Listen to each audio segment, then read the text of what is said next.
Hello दोस्तों। अक्सर मुझे एक क्वेश्चन पूछा जाता है कि सेक्शन 80C और 80D के इन्वेस्टमेंट्स के अलावा हम लोग कहाँ इन्वेस्ट कर सकते हैं जहाँ से हमको टैक्स बेनिफिट्स हो सके या टैक्स सेविंग्स हो सके। हम लोग हमेशा उसको आंसर ये करते हैं कि आप एनपीएस में या सेक्शन 80CCD में इन्वेस्ट करके आप टैक्स सेविंग कर सकते हो। बट आज भी लोगों को बहुत कंफ्यूजन है कि एनपीएस होता क्या है। उनको बस लगता है ये पेंशन है जो 60 ईयर्स के बाद आएगी, बट उसके अंदर पूरा प्रोसेस क्या है, क्या मेथडोलॉजी है, क्या रूल्स एंड रेगुलेशन है, लोगों को नहीं मालूम। आइए क्विकली आज इस वीडियो में डिस्कस करते हैं एनपीएस एक्चुअली होता क्या है और क्या ये आपके लिए बेनिफिशियल है या नहीं। सबसे पहले तो मैं बताना चाहूंगा NPS is backed by the government of India, so be rest assured कि आपका पैसा कहीं डूबने नहीं वाला है। Secondly, it is regulated by PFRDA, pension fund regulatory and development authority. ये एक बहुत बड़ी ऑर्गेनाइजेशन है जो आपके एनपीएस फंड्स को कहाँ और कैसे यूटिलाइज करना है वो उसको रेगुलेट करती है। NPS is just like mutual funds whereby बहुत सारे लोग अपना एनपीएस डिपॉजिट करते हैं और एक फंड क्रिएट करते हैं जहां पे पीएफआरडीए जाके different types of government bonds, bills और अलग अलग इंस्ट्रूमेंट्स में इन्वेस्ट करता है और आपको उसके ऊपर इंटरेस्ट और रिटर्न्स कमा कर देता है। एंड नीडलेस टू से, एनपीएस में इन्वेस्ट करने से आपको बहुत तरीके से टैक्स बेनिफिट्स भी हो सकते हैं। तो आइए पहले ही समझते हैं कि कौन एनपीएस अकाउंट ओपन कर सकता है। An NPS account can be opened by any individual who is a citizen of India, whether a resident citizen or a non-resident citizen, and their age must be between the age of 18 to 70 years of age. अगर आप इस category में fall करते हैं तो आप अपना NPS account open कर सकते हैं। एनपीएस अकाउंट में दो तरीके के अकाउंट्स होते हैं, टीयर 1 अकाउंट और tier 2 account. Tier 1 account compulsorily और मैंडेटरीली ओपन होता है जब आप एनपीएस के लिए सब्सक्राइब करते हो, और इसको स्टार्ट करने के लिए सिर्फ मिनिमम डिपॉजिट चाहिए होता है ओनली 500 रुपीज का। हाउएवर टीयर 2 अकाउंट्स होते हैं वो कंप्लीटली ऑप्शनल होते हैं, वॉलंटरी होते हैं। If you wish to open that account you can go ahead and do that with a minimum deposit of only 250 rupees. अब हम आते हैं मुद्दे की बात पे। लोगों का मेजर प्राइमरी इंटरेस्ट होता है एनपीएस में इन्वेस्ट करने के लिए जिससे वो टैक्स सेविंग कर सके। कहां पे और किस तरीके से आप टैक्स सेविंग कर सकते हैं आइए समझते हैं। एनपीएस में आप तीन सेक्शंस के अंदर टैक्स सेविंग कर सकते हैं, 80CCD1, 80CCD2 और 80CCD1B। 80CCD1 क्या बोलता है कि आप up to 1,50,000 rupees of investment अगर इस सेक्शन के थ्रू करते हैं तो आप उसका टैक्स बेनिफिट क्लेम कर सकते हैं। However, this 1,50,000 will fall under the entire category of section 80CCE, जहां पे आपके पास टोटल मैक्सिमम लिमिट 1.5 लाख की होती है। अगर आपके पास कोई और इन्वेस्टमेंट्स नहीं है अंडर सेक्शन 80C के अंदर प्रूव करने के लिए, लाइक योर प्रोविडेंट फंड और योर फिक्स डिपॉजिट्स और एलआईसी और any other insurance premium, then you can invest in NPS and then you can claim that benefit of 1,50,000 tax deduction. अब बात करते हैं section 80CCD2। 80CCD2 is run through your employer. अगर आपकी organisation में आपके एनपीएस डिडक्शन का option है through the employer, then 10% of your basic salary और डीए जो वो अगर एम्प्लॉयर डिपॉजिट करता है एनपीएस के अंदर तो आपके लिए वो टैक्स फ्री हो सकता है। However in the case of a central government employ, 14% of basic salary plus DA can be claimed as tax deduction under section 80CCD2. Also, please note this amount is over and above 80CCD1 जो हमने अभी 1.5 लाख का discuss किया था उसके ऊपर है, उसके अलावा है। Let's take a small example over here. If in case you have a basic salary of 50,000 rupees a month और 6 लाख रुपीज पर एनम और डीए है आपका 4 lakh rupees per annum, total आपका 10 लाख रुपीज का बेसिक सैलरी प्लस डीए होता है। इस 10 lakh rupees का 10% यानी कि 1 लाख रुपए तक अगर आप जमा करवाते हैं through your employer to NPS account तो आपको 1 लाख रुपए का डिडक्शन मिलेगा। इस 1 लाख रुपए will be tax free for you. Now coming to the next part, that is 80CCD1B. 1B is an additional tax deduction of 50,000 rupees when you invest in NPS.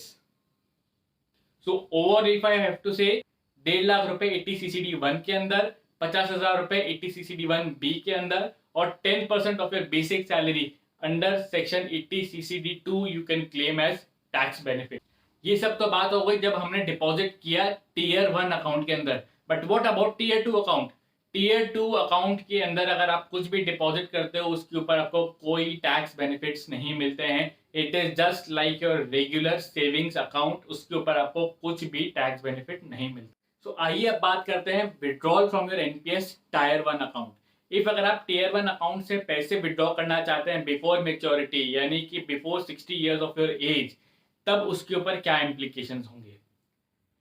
As per law आप NPS से generally 60 years के बाद ही पैसे withdraw कर सकते हैं। That is why it is called as pension for your retirement. But there are certain conditions और situation जहां पे आप पहले भी विड्रॉ कर सकते हो, but that too a certain limits. These certain conditions whereby you can apply for an early withdrawal are like any treatment of a medical emergency, या फिर चिल्ड्रन की कोई मैरिज के लिए चाहिए, चिल्ड्रन की हायर एजुकेशन के लिए चाहिए, या फिर आपको कोई घर बनवाना है या खरीदना है। अगर आप इन कंडीशंस के लिए कुछ अमाउंट विड्रॉ करना चाहते हो, then you are definitely allowed to withdraw certain amount of your NPS balance lying in your account. But इसके अंदर भी you can only withdraw up to a maximum of 25% of the amount available in your account.